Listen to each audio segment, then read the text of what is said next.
প্রথমে তোমরা Google site একটা খুলে নেবে, ক্রোম। ঠিক আছে, খুলে নেওয়ার পরে এখানে সার্চ বারে লিখবে অন্নপূর্ণা স্ট্যাটাস চেক, অন্নপূর্ণা ভান্ডার স্ট্যাটাস চেক। দেখতে পাচ্ছ এই যে সার্চ বারে এই জিনিসটা কিন্তু লিখবে, অন্নপূর্ণা ভান্ডার স্ট্যাটাস চেক। ঠিক আছে, লেখার পরে যে ফার্স্ট যে লিঙ্কটা দেখতে পাচ্ছ তোমরা, এই পোর্টালটাই তোমরা ঢুকে যাবে। ঢুকে যাওয়ার পরে এই যে ফার্স্ট যে বক্সটা দেখতে পাচ্ছ এখানে ক্লিক করবে, এই পোর্টালে ঢুকবে। এখানে দেখতে পাচ্ছ তোমার ডিস্ট্রিক্ট তোমাকে সিলেক্ট করতে হবে। দেখতে পাচ্ছ, ধরো আমি নর্থ 24 পরগনা দিলাম। ঠিক আছে, এখানে নাম্বার দিলাম আমি। ঠিক আছে, নাম্বার দিয়ে এই ক্যাপচাটা আমি ফিল আপ করে দেবো।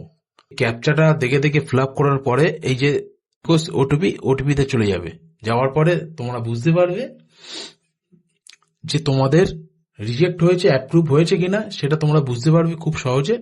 এখানে দেখতে পাচ্ছ তোমরা যে আন্ডার প্রসেসিং রয়েছে, এই যে আন্ডার প্রসেসিং, এখানে তোমাদেরকে কি করতে হবে, এখানে তোমাদের করতে হবে যেহেতু আন্ডার প্রসেসিং রয়েছে, এখানে তোমাদের মানে অ্যাপ্লিকেশন তোমাদের অ্যাপ্রুভ হয়েছে না তোমাদের রিজেক্ট হয়েছে।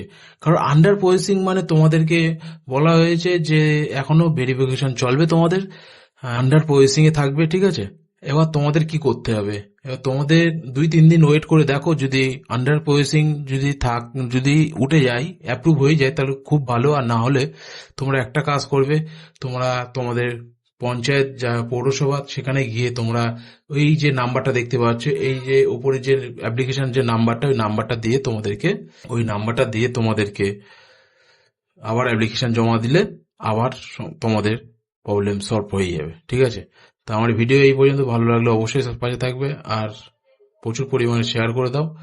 ঠিক আছে, এইভাবেই তোমাদের কাজ হবে।